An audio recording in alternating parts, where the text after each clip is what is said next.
നിലമ്പൂരിൽ P V അൻവറിൻ്റെ എതിർപ്പിനെ വകവയ്ക്കാതെ ആര്യാടൻ ഷൗക്കത്തിനെ UDF നേതൃത്വവും കോൺഗ്രസും സ്ഥാനാർത്ഥിയാക്കിയിരിക്കുകയാണ്. കോൺഗ്രസിൻ്റെ ഹൈക്കമാൻഡിൻ്റെ സ്ഥാനാർത്ഥി പ്രഖ്യാപനം വന്നു കഴിഞ്ഞു. മല്ലികാർജുൻ ഖാർഗെയുടെ അപ്രൂവലോടുകൂടി ഈ തീരുമാനം നടപ്പാക്കുന്നുവെന്ന് ജനറൽ സെക്രട്ടറി KC വേണുഗോപാൽ അറിയിച്ചതോടെ ഒരു കാര്യം വ്യക്തമായി, കോൺഗ്രസ് ആര്യാടൻ ഷൗക്കത്തിനെ ഔദ്യോഗികമായി സ്ഥാനാർത്ഥിയാക്കിയിരിക്കുന്നു. അപ്പോൾ ഇനി പി വി അൻവറിൻ്റെ എതിർപ്പിന് വലിയ പ്രസക്തിയില്ല. പക്ഷേ പി വി അൻവർ സ്വതന്ത്ര സ്ഥാനാർത്ഥിയായി, അവിടുത്തെ നിലവിൽ ഉണ്ടായിരുന്ന MLA ആണ്, അദ്ദേഹം രാജിവെച്ചതിനെ തുടർന്നാണ് അവിടെ തെരഞ്ഞെടുപ്പ് വരുന്നത്. ഇടതുപക്ഷത്തിൻ്റെ സ്വതന്ത്രനായിരുന്നു.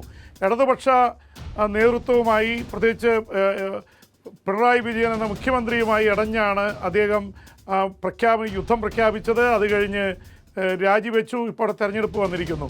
പിണറായിസവും മരുമോനിസവും വലിയ വോട്ടിൻ്റെ വ്യത്യാസത്തിൽ തോൽക്കുമെന്ന് പ്രഖ്യാപിച്ചുകൊണ്ടാണ് അൻവർ രംഗത്ത് വന്നെങ്കിലും അവസാന മണിക്കൂറുകളിൽ അദ്ദേഹം നിലപാട് മാറ്റി.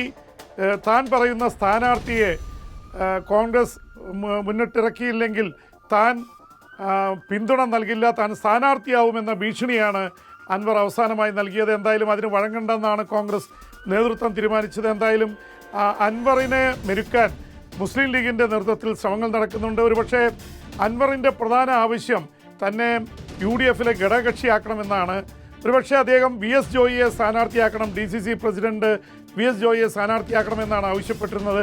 അതേക്കുറിച്ച് പല കഥകളും ഇറങ്ങുന്നുണ്ട്. ഒന്ന്, VS ജോയി അടുത്ത റിയൽ തെരഞ്ഞെടുപ്പ് 5 വർഷത്തിന് ശേഷമുള്ള നിയമസഭാ തെരഞ്ഞെടുപ്പ് വരുമ്പോൾ മാറിക്കൊടുക്കുമെന്നോ ഇങ്ങനെയൊക്കെയുള്ള പ്രചരണം നടക്കുന്നുണ്ട്. എന്തായാലും ആര്യാടൻ ഷൗക്കത്ത് മത്സരിച്ച് ജയിച്ചാൽ പിന്നെ അവിടെ പി വി അൻവറിന് വലിയ പ്രസക്തിയില്ല എന്നുള്ളതായിരിക്കും ഒരു പക്ഷേ അൻവറിനെ സംബന്ധിച്ചിടത്തോളം ഇങ്ങനെ ഒരു നിലപാടെടുക്കാൻ കാരണമെന്ന് ചൂണ്ടിക്കാണിക്കുന്നവരുണ്ട്. എന്തായാലും നിലമ്പൂരിൽ രാഷ്ട്രീയ അനിശ്ചിതത്വം തുടരുകയാണ്. ത്രികോണ മത്സരമാണോ അല്ലെങ്കിൽ ഇടതുപക്ഷവും അതുപോലെ UDFും തമ്മിൽ നേരിട്ടുള്ള ഏറ്റുമുട്ടലാണോ ഉണ്ടാവുക എന്ന് വ്യക്തമല്ല. എന്തായാലും ഇടതുപക്ഷ സ്ഥാനാർത്ഥിയെ അവർ നിശ്ചയിച്ചിട്ടില്ല.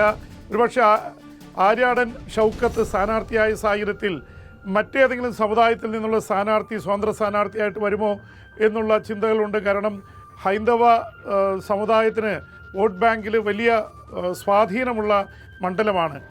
അവിടെ 1987 മുതൽ 2016 വരെ അവിടെ നിരന്തരമായി ഏതാണ്ട് 29 വർഷത്തോളം അവിടെ MLAയും മന്ത്രിയുമായിരുന്നത് ആര്യാടൻ മുഹമ്മദാണ്. കോൺഗ്രസിൻ്റെ നേതാവായിട്ടുള്ള ആര്യാടൻ മുഹമ്മദ് ചാണക്യനായിട്ടാണ് അറിയപ്പെടുന്നത്. അതിനു മുമ്പ് 77-ൽ ആര്യാടൻ അവിടെ ജയിച്ചിട്ടുണ്ട്. 82-ൽ TK ഹംസയോട് തോറ്റു.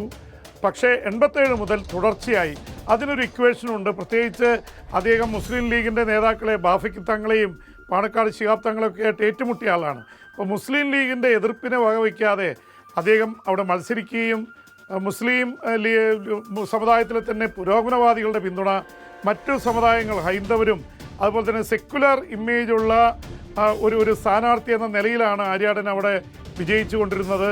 അവിടെ ആ ഒരു പാത പിന്തുടരാനായിരിക്കും ഒരുപക്ഷെ ആര്യാടൻ ഷൗക്കത്ത് ഉദ്ദേശിക്കുന്നത്. അദ്ദേഹം സാംസ്കാരിക നായകൻ എന്ന നിലയിൽ, സിനിമയുടെ തിരക്കഥാകൃത്ത് എന്ന നിലയിൽ, മറ്റു പല മേഖലകളിലും പൊതുവെ അറിയപ്പെടുന്ന ഒരു വ്യക്തിത്വമാണ്. നിലമ്പൂരിൽ നഗരസഭാ ചെയർമാനായിരിക്കെ ഒരുപാട് പുതിയ പ്രോജക്റ്റുകളും ഇത് കൊണ്ടുവന്നതാണ്. പക്ഷേ 2016-ൽ ആര്യാടൻ ഷൗക്കത്ത് മത്സരിച്ചപ്പോൾ പി വി അൻവറിൻ്റെ മുമ്പിൽ അടിതെറ്റിപ്പോയി. 11,000 വോട്ടിനാണ് പി വി അൻവർ, കോൺഗ്രസിൽ നിന്ന് വന്ന ആളാണ്, പക്ഷേ അവിടെ വിജയിച്ചു. പക്ഷേ 2021-ൽ മത്സരിച്ചപ്പോഴേക്കും അദ്ദേഹത്തിൻ്റെ ജനപിന്തുണ പി വി അൻവറിൻ്റെ പിന്നെയും താഴോട്ട് പോയി. 2700 വോട്ടിനാണ് വി പ്രകാശിനോട് അദ്ദേഹം ജയിച്ചത്. അപ്പോൾ അതുകൊണ്ട് തന്നെ ഈ പി വി അൻവറിന് അത്രമാത്രം സ്വാധീനവും സമ്മർദ്ദവും ചെലുത്താൻ കഴിയുമോ എന്നറിയില്ല. എന്തായാലും അൻവർ ഒരു ഫാക്ടറാണ് എന്ന നിലയിലാണ് ചർച്ചകൾ തുടങ്ങിയത്. എന്തായാലും കോൺഗ്രസ് വഴങ്ങുന്നില്ല. ഇപ്പോഴത്തെ അവസ്ഥയിൽ പിണറായി സർക്കാർ അധികാരത്തിൽ വന്ന ശേഷം, രണ്ടാം പിണറായി സർക്കാർ അധികാരത്തിൽ വന്ന ശേഷം 5ാമത്തെ ഉപതെരഞ്ഞെടുപ്പാണ് നടക്കാൻ പോകുന്നത്. 4 എണ്ണം നടന്നതിൽ 3 UDF ആണ് ജയിച്ചത്. നമുക്കറിയാവുന്ന പോലെ തൃക്കാക്കരയിൽ 25,000 വോട്ടിൻ്റെ ഭൂരിപക്ഷത്തിനാണ് UDF ജയിച്ചത്. പാലക്കാട് 18,000 വോട്ടിൻ്റെ ഭൂരിപക്ഷത്തിനാണ് ജയിച്ചത്. അത് പുതുപ്പള്ളിയിലേക്ക് വരുമ്പോൾ 9,000-ൽ നിന്ന് 37,000 വോട്ടിൻ്റെ ഭൂരിപക്ഷത്തിനാണ് ജയിച്ചത്. പക്ഷേ ചേലക്കര LDF നിലനിർത്തി. അവിടെ ഉണ്ടായിരുന്ന ഭൂരിപക്ഷം 39,000-ൻ്റെ ഭൂരിപക്ഷം പിന്നീട് 12,000 കുറഞ്ഞെങ്കിലും അവിടെ LDF നിലനിർത്തി. അപ്പോൾ 3-1 നിലയിൽ ഉപതെരഞ്ഞെടുപ്പുകളിൽ UDFനാണ് രാഷ്ട്രീയമായി ഒരു അപ്പർ ഹാൻഡ് ഉള്ളത്. ഇവിടെ കാര്യങ്ങൾ എങ്ങനെ തിരിഞ്ഞു മറിഞ്ഞ് വരുമെന്നറിയില്ല. ഇപ്പോൾ PV അൻവർ അവിടെ സ്വതന്ത്ര സ്ഥാനാർത്ഥിയായി മത്സരിച്ചാൽ അതിൻ്റെ ചെറിയ നേട്ടം ഇടതുപക്ഷത്തിന് കിട്ടും എന്ന് വാദിക്കുന്നവരുണ്ട്. പ്രത്യേകിച്ച് PV അൻവർ സ്വതന്ത്ര സ്ഥാനാർത്ഥിയായി മത്സരിക്കുമ്പോൾ കോൺഗ്രസിൻ്റെയും അതുപോലെ തന്നെ മുസ്ലിം ലീഗിൻ്റെയൊക്കെ ഒരു വിഭാഗം വോട്ട് കൊണ്ടുപോകുമെന്ന് വാദിക്കുന്നവരുണ്ട്. തിരിച്ചുള്ള വാദമുണ്ട്. PV അൻവർ ഇടതുപക്ഷത്തിൻ്റെ സ്ഥാനാർത്ഥിയായി മത്സരിച്ചപ്പോൾ പോലും 2700 വോട്ടിനാണ് ജയിച്ചത്. അപ്പോൾ PV അൻവർ മാറിക്കഴിഞ്ഞാൽ ഇടതുപക്ഷത്തിന് കിട്ടിക്കൊണ്ടിരുന്ന കുറേ വോട്ട് ചോർന്നു പോകുമെന്ന് വാദിക്കുന്നവരുണ്ട്. എന്തായാലും ഒരു വല്ലാത്ത രീതിയിലുള്ള ഒരു അനിശ്ചിതാവസ്ഥ തുടക്കത്തിൽ നിലമ്പൂരിൽ നിലനിൽക്കുകയാണ്. പൊതുവെ നിലമ്പൂർ തേക്ക് അതികാതലുള്ള തേക്കായിട്ടാണ് അറിയപ്പെടുന്നത്. കേരളത്തിലെ ഏറ്റവും പേരുകേട്ട തേക്കാണ്. അതുപോലെ തന്നെ ഇന്ദ്രജാലത്തിൻ്റെ നാടാണ് RK മലയത്തിൻ്റെയും അതുപോലെ തന്നെ പ്രമുഖരായിട്ടുള്ള ഗോപിനാഥ് മുതുകാടിൻ്റെയൊക്കെ നാടാണ്. അവിടെ ഇന്ദ്രജാലം, രാഷ്ട്രീയ ഇന്ദ്രജാലം ആരാണ് കാണിക്കാൻ പോകുന്നതെന്ന് അറിയാനിരിക്കുന്നതേ ഉള്ളൂ. എന്തായാലും കോൺഗ്രസ് തങ്ങളുടെ നിലപാടിൽ മാറുന്നില്ല. സമ്മർദ്ദത്തിന് വഴങ്ങേണ്ട എന്നൊരു തീരുമാനം കോൺഗ്രസ് പാർട്ടി എടുത്തിരിക്കുന്നു. ഒരുപക്ഷെ ഇലക്ഷൻ മാനേജ്മെൻറ്റിൽ അടുത്ത കാലത്തായി കാണുന്നത് ഇടതുപക്ഷത്തേക്കാൾ ഉപതെരഞ്ഞെടുപ്പുകളിൽ നല്ല മാനേജ്മെൻറ്റ് UDFൻ്റേതാണ് എന്ന് പറയാതിരിക്കാൻ വയ്യ. അതെല്ലാവർക്കും അറിയാവുന്നൊരു കാര്യമാണ്. ആര്യാടൻ ഷൗക്കത്തിനെ പോലെ ആര്യാടൻ 29 വർഷം MLAയും മന്ത്രിയുമായിരുന്ന സ്ഥലത്ത് മകൻ മത്സരിക്കുമ്പോൾ സ്വാഭാവികമായിട്ടും ആര്യാടൻ്റെ ഒരു സ്വാധീനം അവിടെ ഉണ്ടാവുമെന്ന് രാഷ്ട്രീയ നിരീക്ഷകരൊക്കെ ചൂണ്ടിക്കാണിക്കുന്നുണ്ട്. തീർച്ചയായിട്ടും ഉണ്ടാവും. കാരണം ആര്യാടൻ മലപ്പുറത്തെ അല്ലെങ്കിൽ മലബാറിലെ ഒരു രാഷ്ട്രീയ ചാണക്യനായിരുന്നു. അദ്ദേഹം ഒരു മുസ്ലിം സമുദായത്തിൻ്റെ ഒന്നും പേരിലല്ല അറിയപ്പെട്ടിരുന്നത്. അദ്ദേഹം ഒരുപക്ഷെ ദേശീയ മുസ്ലിം എന്നൊക്കെ അറിയപ്പെടുന്ന രീതിയിൽ വളരെ സെക്യുലർ ഇമേജുള്ള കോൺഗ്രസിൻ്റെ നേതാവായിരുന്നു ആര്യാടൻ മുഹമ്മദ്. ഏതാണ്ട് പിതാവിൻ്റെ അതേ പാതയിലാണ് ആര്യാടൻ ഷൗക്കത്തും നീങ്ങുന്നത്. അതുകൊണ്ട് ആര്യാടൻ ഷൗക്കത്ത് ഒരു കനത്ത മത്സരം നൽകുമെന്നുള്ള കാര്യത്തിൽ യാതൊരു സംശയവും വേണ്ട. പക്ഷെ PV അൻവർ ആര്യാടൻ ഷൗക്കത്തിനെ അംഗീകരിക്കുന്നില്ല എന്നുള്ളത് തന്നെയാണ് ഇപ്പോൾ വരുന്ന ഒരു പ്രത്യേകത. PV അൻവർ സ്ഥാനാർത്ഥിയാവുമെന്ന് പറയുന്നു. പക്ഷേ ഇതൊരു സമ്മർദ്ദ തന്ത്രത്തിൽ കൂടുതൽ കോൺഗ്രസ് കാണുന്നില്ല. കാരണം PV അൻവർ സ്ഥാനാർത്ഥിയാവുകയും ഇടതുപക്ഷവും UDFും തമ്മിൽ ഏറ്റുമുട്ടിയാൽ 3-ാം സ്ഥാനത്തേക്ക് PV അൻവർ പോകും. അങ്ങനെ വന്നാൽ ചെറിയ വോട്ടിന് അങ്ങനെ തോറ്റുപോകാൻ അദ്ദേഹം തയ്യാറാവുമെന്നുള്ള ചോദ്യമുണ്ട്. അതുകൊണ്ട് ഇതൊരു സമ്മർദ്ദ തന്ത്രമാണ്. ഘടകകക്ഷിയാകാൻ അനുവദിക്കുകയോ അല്ലെങ്കിൽ ഇലക്ഷന് ശേഷം വേറെ എന്തെങ്കിലും തരത്തിലുള്ള ഉറപ്പുകൾ നൽകിയാൽ ഒരുപക്ഷെ PV അൻവർ പിൻവാങ്ങിയേക്കും. പക്ഷേ കലിയുമായി നിൽക്കുന്ന അൻവർ ആരെയായിരിക്കും സഹായിക്കുക എന്നുള്ള തരത്തിലുള്ള ഒരു ചിന്തകളൊക്കെ ഉണ്ടായേക്കാം. എന്തായാലും ഇത് കോൺഗ്രസ് രണ്ടും കൽപ്പിച്ചാണ്. തങ്ങൾ തീരുമാനിച്ച സ്ഥാനാർത്ഥിയായിട്ട് തങ്ങൾ മുന്നോട്ട് പോകും. വളരെ കോൺഫിഡൻസോടു കൂടിയാണ് അവർ സ്ഥാനാർത്ഥിയെ പ്രഖ്യാപിച്ചിരിക്കുന്നത് എന്ന് മാത്രമല്ല കോൺഗ്രസിൻ്റെ പുതിയ നേതൃത്വത്തിൻ്റെ ആദ്യം അവരുടെ നേരിടാൻ പോകുന്ന ഒരു പരീക്ഷണം കൂടിയാണ്. KPC പ്രസിഡൻ്റായി സണ്ണി ജോസഫ് വന്നിരിക്കുന്നു. പിന്നെ പ്രതിപക്ഷ നേതാവ് ഇപ്പോൾ സതീശനെ സംബന്ധിച്ചിടത്തോളം നേരത്തെ പല തെരഞ്ഞെടുപ്പുകളും ജയിച്ചതിൻ്റേതുണ്ട്. പക്ഷേ KPCCക്ക് പുതിയ നേതൃത്വം വന്നതിന് ശേഷം നടക്കുന്ന ആദ്യ ഉപതെരഞ്ഞെടുപ്പാണ്. എന്ന് മാത്രമല്ല ഇതിന് വലിയ രാഷ്ട്രീയ പ്രാധാന്യം കൈവരുന്നത് അടുത്ത 6 മാസത്തിനുള്ളിൽ തദ്ദേശ സ്വയംഭരണ സ്ഥാപനങ്ങളിലേക്ക്, കോർപ്പറേഷനുകളിലേക്കും മുനിസിപ്പാലിറ്റികളിലേക്കും പഞ്ചായത്തുകളിലേക്കും ഏതാണ്ട് 1000-ഓളം പഞ്ചായത്തുകളിലേക്കും തെരഞ്ഞെടുപ്പ് നടക്കാൻ പോവുകയാണ്. ആ തെരഞ്ഞെടുപ്പ് ഒരു സെമി ഫൈനലായിരിക്കും. അപ്പോൾ അതിനു മുമ്പുള്ള ഒരു പൈലറ്റ് ആയിട്ടുള്ളൊരു സാമ്പിൾ വെടിക്കെട്ടാണ് നിലമ്പൂരിൽ നടക്കാൻ പോകുന്നത്. അപ്പോൾ രാഷ്ട്രീയ കേരളം വളരെ ആകാംക്ഷയോടെയായിരിക്കും നിലമ്പൂരിലെ ഉപതെരഞ്ഞെടുപ്പിനെ നോക്കിക്കാണുന്നത്. ഇന്ത്യയിലൊട്ടാകെയായിട്ട് 5 ഉപതെരഞ്ഞെടുപ്പുകളാണ് നടക്കുന്നത്. അതിൽ 2 എണ്ണം ഗുജറാത്തിലാണ്, വേറെ 2 എണ്ണം ഓരോന്ന് പഞ്ചാബിലും പശ്ചിമ ബംഗാളിലുമാണ്. കേരളത്തിൽ നടക്കുന്നത് നിലമ്പൂരിലാണ്. അപ്പോൾ നിലമ്പൂരിലെ തെരഞ്ഞെടുപ്പിന് വലിയ രീതിയിലുള്ള രാഷ്ട്രീയ പ്രാധാന്യമുണ്ട്. എന്തായാലും 1965 ഈ നിലമ്പൂർ മണ്ഡലം രൂപം കൊള്ളുമ്പോൾ അത് മഞ്ചേരിയിൽ നിന്നാണ് നിലമ്പൂർ മണ്ഡലം രൂപം കൊണ്ടത്. 65-ലും 67-ലും അവിടെ മത്സരിച്ച് ജയിച്ചത് ചെങ്കൊടിയാണ്. ചെങ്കൊടിയുടെ സ്ഥാനാർത്ഥി K കുഞ്ഞാലിയാണ് അവിടെ ജയിച്ചത് 67-ൽ. 69-ൽ K കുഞ്ഞാലി വെടിയേറ്റ് മരിച്ചത് വലിയ രാഷ്ട്രീയ കോളിളക്കമാണ് ഉണ്ടാക്കിയത്. അതിൻ്റെ പിറകിൽ മത്സരിച്ചത് അല്ലെങ്കിൽ അതിൻ്റെ പിന്നിൽ നിന്നത് സൂത്രധാരൻ ആര്യാടൻ മുഹമ്മദാണെന്നുള്ള ആരോപണം CPM ഉയർത്തുകയും ആര്യാടൻ അറസ്റ്റിലായി ജയിലിലാവുകയും ചെയ്തു. പിന്നീട് വലിയൊരു വിചിത്രം എന്നോണം 1980 എത്തുമ്പോഴേക്കും ഇതേ ആര്യാടനെ ഇടതുപക്ഷത്തിൻ്റെ അന്ന് കോൺഗ്രസിൻ്റെ ആൻ്റണി വിഭാഗം ഇടതുപക്ഷത്തോടൊപ്പമാണ് സ്ഥാനാർത്ഥിയാക്കി മത്സരിപ്പിച്ച് അവിടെ മന്ത്രിയാക്കുന്ന നായനാർ മന്ത്രിസഭയിൽ CPM നേതൃത്വം നൽകുന്ന മന്ത്രിസഭയിൽ മന്ത്രിയാക്കി എന്നുള്ളത് മറ്റൊരു രാഷ്ട്രീയ മലക്കം മറിച്ചിലാണ്. അപ്പോൾ ഇതൊക്കെ നടന്ന ഒരു മണ്ഡലമാണിത്. എന്തായാലും ആര്യാടൻ 1987 തുടങ്ങിയ തൻ്റെ തേരോട്ടം 29 വർഷം അദ്ദേഹത്തെ തോൽപ്പിക്കാൻ പല അടവുകളും CPM ഫൈറ്റിങ്ങിലും നടന്നിട്ടില്ല.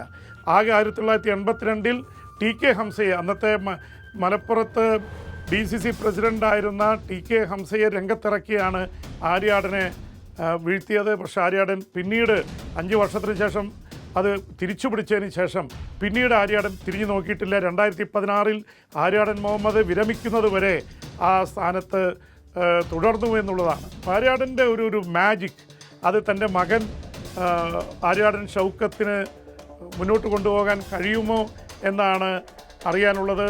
എന്തായാലും നിലമ്പൂര് ഇതിന് ശേഷം തദ്ദേശ സ്വയംഭരണ തെരഞ്ഞെടുപ്പ് വരുന്നു. അടുത്ത വർഷം മെയ് മാസത്തിൽ 140 നിയമസഭകളിലേക്ക് നിയമസഭാ തെരഞ്ഞെടുപ്പ് നടക്കാനിരിക്കുന്നു.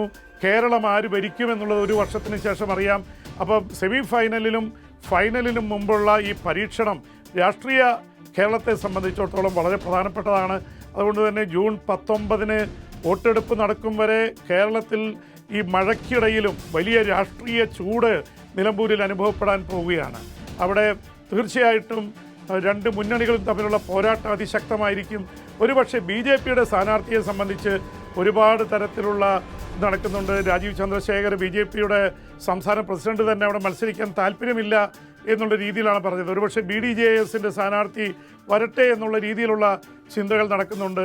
അവിടെ ഒരുപക്ഷെ അവിടെ കഴിഞ്ഞ പ്രാവശ്യം 2700 വോട്ടിനാണ് അൻവർ ജയിച്ചത്. പക്ഷേ BJP അവിടെ 8900 വോട്ട് പിടിച്ചു എന്നുള്ളത്.